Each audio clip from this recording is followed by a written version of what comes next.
सर्वांना नमो बुद्धाय, जय भीम, जय भारत. खरं तर आज वैशाखी पौर्णिमा आहे. बुद्धाचा जन्मदिवस म्हणून बुद्ध जयंती संपूर्ण विश्वामध्ये फार मोठ्या प्रमाणामध्ये साजरी केली जाते. तसं जगाच्या तुलनेमध्ये भारताकडं पाहता भारतामध्ये बुद्धाची जयंती फारच नगण्य आणि कमी प्रमाणामध्ये साजरी केली जाते. ही फार मोठी शोकांतिका आहे. कारण आपण आजही बुद्धाला इतर जातीय महापुरुषांपेक्षा, अर्थात त्यांना मी महापुरुष मानत नाही, समाजसुधारकांपेक्षा बुद्धाला नेहमीच दुय्यम स्थान देत आलेलो आहोत. खरं तर बुद्धाची जयंती फार मोठ्या प्रमाणामध्ये साजरी व्हावी भारतामध्ये, ही डॉक्टर बाबासाहेब आंबेडकरांची भूमिका होती आणि ती लिखित आहे. बाबासाहेब आंबेडकरांनी बुद्धाची जयंती भारतामध्ये फार मोठ्या प्रमाणामध्ये साजरी व्हावी यासाठी त्यांच्या हयातीमध्ये बरेचसे प्रयत्न केलेले आहेत. पण भारतातल्या ढोंगी लोकांना, मग ते काँग्रेसी असतील किंवा BJPवाले, तर तसे बुद्धाचे शत्रूच आहेत. पण काँग्रेसीसुद्धा बुद्धाची जयंती शासकीय जयंती उत्सव म्हणून साजरी करताना दिसत नाहीत. आणि BJPवाल्यांकडून तर तशी अपेक्षाच नाही, कारण बुद्ध हा BJPवाल्यांसाठी मुळात कर्दनकाळ आहे. शत्रूची जयंती कोणी साजरी करेल इतका तरी दिलदार व्यक्ती अजूनही RSSनी जन्माला घातलेला नाही. पण दुसऱ्याच्या स्टेजवर जाऊन बुद्ध सांगणारे RSSमध्ये फडणवीसांसारखे, नितीन गडकरींसारखे भरपूर लोक जन्माला आलेली आहेत. पण आज बुद्धाची जयंती किती RSSच्या लोकांनी साजरी केली हा सुद्धा चिंतनाचा विषय आहे. आज बऱ्याच ठिकाणी BJPचे मिनिस्टर्स, म्हणजे भारत सरकारचे मंत्री असतील वगैरे, RSSच्या लोकांनी बुद्धाबद्दल फार तत्त्वज्ञान पाजाळलं. बुद्धाच्या पंचशिलाबद्दल, अष्टमार्गाबद्दल, बुद्धाच्या एकंदरीत शिकवणीबद्दल मोठमोठी व्याख्यानं दिली. पण बुद्ध स्वीकारणे RSSवाल्यांना अजूनही जमणार नाही. ज्यांना आत्तापर्यंत जमलं, खरं तर त्यांचं अभिनंदनच केलं पाहिजे, मग ते कुठल्याही जातीतले, धर्मातले, वंशातले आणि लिंगातले असोत. बुद्ध भारतीय वंशाचा म्हणून बुद्धाकडं पाहण्याचा जो दृष्टिकोन भारतीय समाजाचा आहे हा फारच संकुचित आहे. एखादा धार्मिक व्यक्ती म्हणून ज्यावेळेस बुद्धाकडं पाहिलं जातं तेव्हा इतर धर्माच्या संकुचित विचारसरणीच्या बरोबरीला बुद्धाला आणून बसवलं जातं. तर ही सुद्धा अतिशय चुकीची बाब आहे. खरं तर बुद्ध ही व्यक्ती धर्म, जाती, वंश, लिंग ह्या सर्व भेदांच्या पलीकडे जाऊन मनुष्यासवे, प्राण्यांसवे, पशूंचं सुद्धा कल्याण चितणारा व्यक्ती म्हणजे बुद्ध आहे.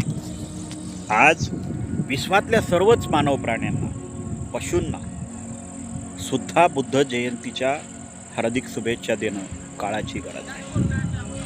महाराष्ट्रामध्ये, एकंदरीतच भारतामध्ये खोट्या पुरोगामीवाद्यांनी, सकाळीच मी एक स्टेटमेंट फेसबुकला टाकलं होतं जे साळुंखेंचं होतं. खरं तर साळुंखे असतील, पुरुषोत्तम खेडेकर असतील, किंवा कांशीराम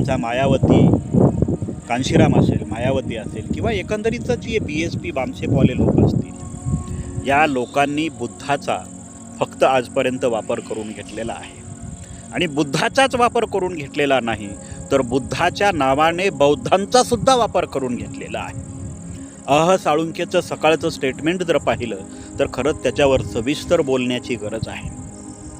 बुद्ध हा परिवर्तनाच्या चळवळीतील मार्गदर्शक आहे असं म्हणणं सोपं आहे, हो, पण बुद्धाची परिवर्तनवादी चळवळ स्वीकारणे फार अवघड आहे, जे ह्या शिवधर्मवाल्यांना कधीही जमलं नाही आणि भविष्यातही जमणार नाही.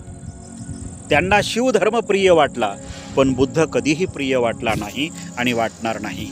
त्यामुळं बुद्धावर ढोंगी प्रेम करणाऱ्यांच्या नादी आपण न लागलेलंच बरं.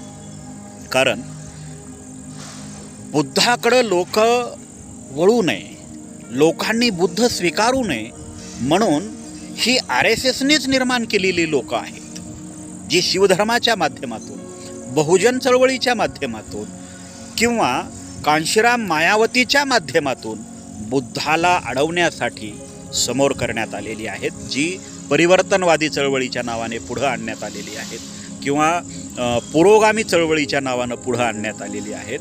मुळात जोपर्यंत ही लोक स्वतःची जात सोडत नाहीत तोपर्यंत यांना बुद्धाचे नाव घेण्याचा कुठलाच नैतिक अधिकार नाही. कारण बुद्ध हा व्यक्ती नुसता इतरांना सांगून चालणार नाही. साळुंकीची पूर्ण हयात गेली इतरांना बुद्धाबद्दल डोस पाजण्यामध्ये. पण बाबासाहेब आंबेडकरांच्या द बुद्धा अँड हिज धम्मा ह्या पुस्तकाला काउंटर करण्यासाठी साळुंकेनी RSS प्रणित जे पुस्तक रचलेलं आहे हे सुद्धा लोकांपर्यंत गेलं पाहिजे.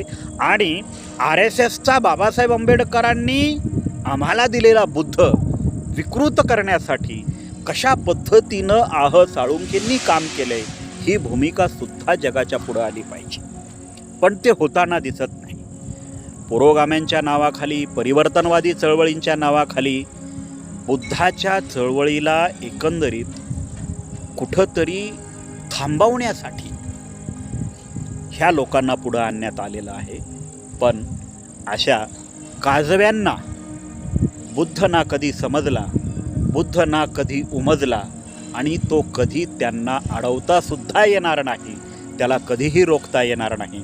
आज भारतामध्ये 1956ला अतिशय कमी प्रमाणात असणारा बुद्धाचा प्रचारक वर्ग आज भारताच्या लोकसंख्येच्या प्रमाणात जर पाहिलं 1 ते 1.5% बुद्धिस्ट लोकांनी भारतामध्ये बौद्ध धर्म स्वीकारला आहे.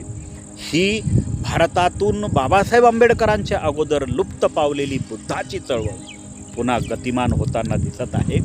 ती नुसत्या भारतातच नाही तर सगळ्या विश्वामध्ये गतिमान होताना दिसत आहे. आणि विश्वामध्ये गतिमान झालेला बुद्ध पाहून लाजिरवाण्या पद्धतीने सुद्धा भारतातील लोकांना राजकीय हेतूने का होईना पण बुद्ध आमचा आहे असं सांगावं लागतंय, त्याला घेऊन फिरावं लागतंय, त्याला आपल्या शोकेसमध्ये ठेवून मिरवावं लागतंय. ही सुद्धा या देशातील हिंदुत्ववादी राजकारण्यांची मजबुरी आहे. आणि ही मजबुरी भविष्यामध्ये वाढत जाईल. त्यासाठी भारतातील बौद्धांनी जागतिक बौद्धांसोबत बंधुत्व निर्माण करून भारतामध्ये बुद्धाचा धम्म वाढवण्याची गरज आहे. भविष्यामध्ये तसे प्रयत्न होतील हीच आशा आणि अपेक्षा आपण बाळगू. बुद्धाचा आज जयंतीनिमित्ताचा जो संदेश आहे तो इतकाच की बुद्धाशिवाय जगाला पर्याय नाही, बुद्धाशिवाय जगाला पर्याय नाही. नमो बुद्धाय. जय भीम, जय भारत.